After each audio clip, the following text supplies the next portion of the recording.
All right, let's do a bomb calorimetry example. You've got 2.50 gram sample of glucose. Okay, molar mass is given. Was combusted completely in a bomb calorimeter. So if the whole thing was combusted, the temperature of the 500 grams of water, 500 grams of water that's surrounding the bomb calorimeter. Remember, that's the surroundings. That's what we're taking the temperature of. It rose from 23.4 degrees Celsius to 41.7 degrees Celsius. And it gives us the specific heat of the water as 4.18 joules per gram degree Celsius. Remember, we can assume that we're not losing a lot of heat to anything other than the water for simplicity. We want to write the balanced equation for the combustion of glucose first. Well, we've got, so for part A, we've got glucose as C6H12O6. And it's reacting with oxygen gas. That's what combustion is. It's a reaction with oxygen. That's going to produce carbon dioxide and water.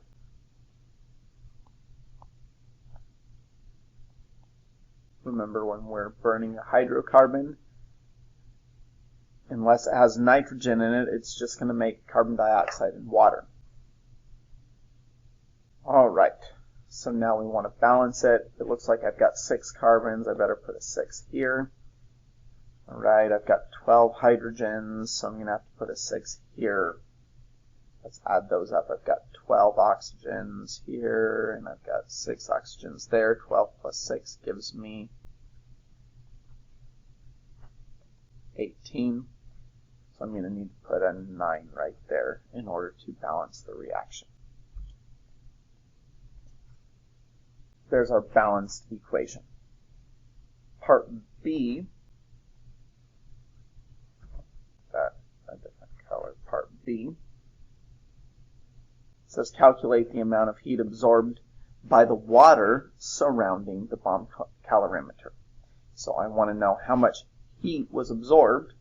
Well, to find heat, we need to use Q equals MC delta T. And we're doing MC delta T for the surroundings. The surroundings are the water. So I have 500 grams of water,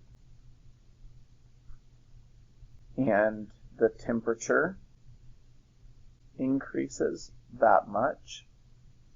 So delta T is just going to be 41.7 minus 23.4.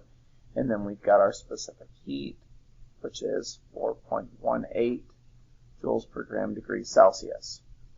So Q is unknown.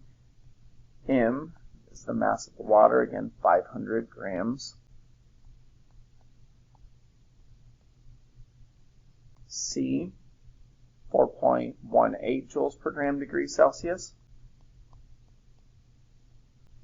Joules per gram degree Celsius.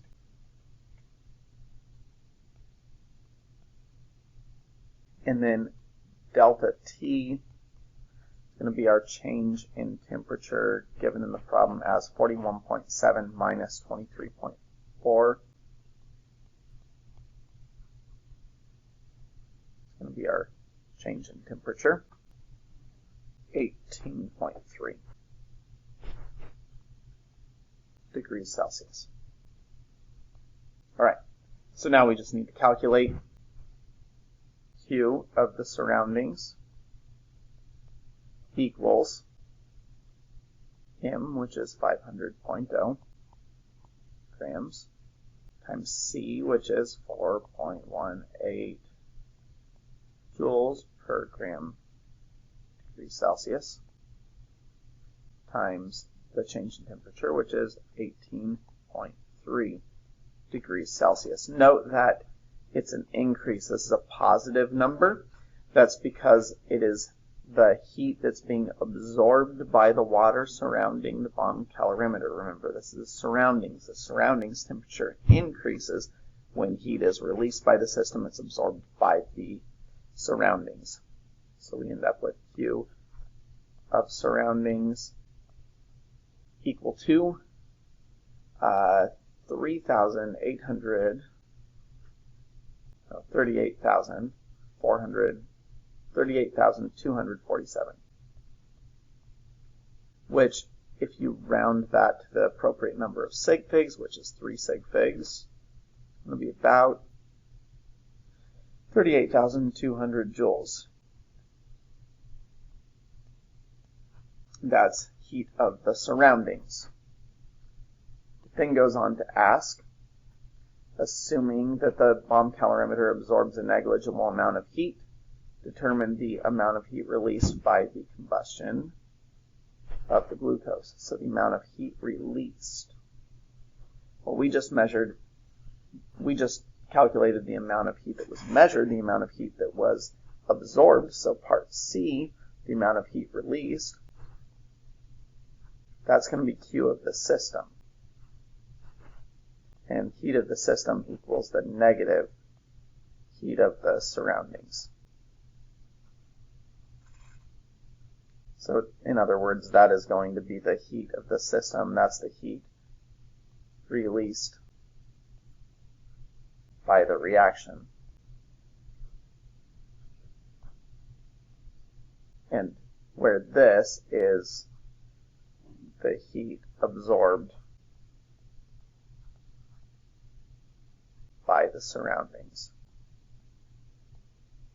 Keeping those straight, keeping that in mind, what we end up with is the heat of the system is equal to negative 38,200 joules.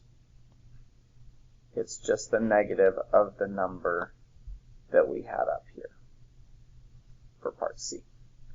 Part D asks us to calculate the enthalpy of combustion of glucose in kilojoules per mole of glucose.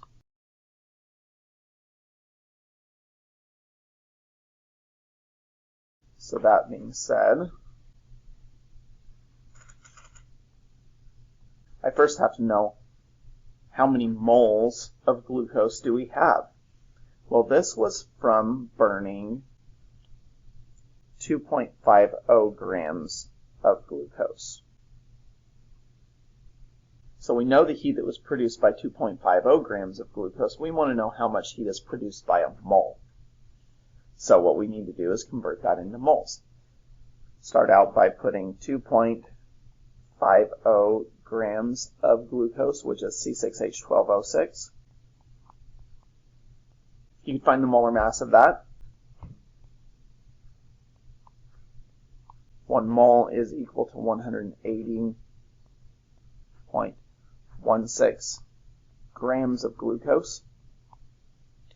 You end up with 0.0139 when you do the math on that. 0.0139 moles of glucose, C6H12O6. We know that the heat, we just found it, the heat was negative 38,200 joules. This is specifically asking for kilojoules per mole. So I'm going to have to convert that to kilojoules. So the heat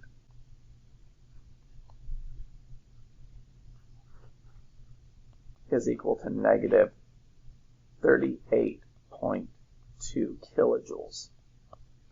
Now you may be able to look at this right now and say, I have kilojoules, I have moles, I just do the kilojoules divided by the moles, and that's your answer. That's one way of thinking about it. If you're not quite so sure, we can do this with stoichiometry. You start with the number of moles that were given, 0.0139 moles of C6H12O6. That goes on top. What goes on bottom? We'll go to our equation. Our coefficient for C6H12O6 is 1, so that's what goes on the bottom. It's 1 mole C6H12O6 equals, and then we're looking for the amount of heat per mole. So our unknown is the number of kilojoules in 1 mole. But what we do know is the heat for 0.0139 moles. It's negative 3,000 or negative 38.2 kilojoules. Then we could rearrange and solve for x. X equals negative 2748, which is about equal to negative 2750 kilojoules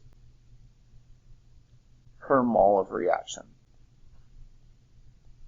which in this case is the same as the number of kilojoules per mole of combustion, because there's only 1 mole of C6H12O6 that's consumed in 1 mole of reaction. So they're actually one and the same this time.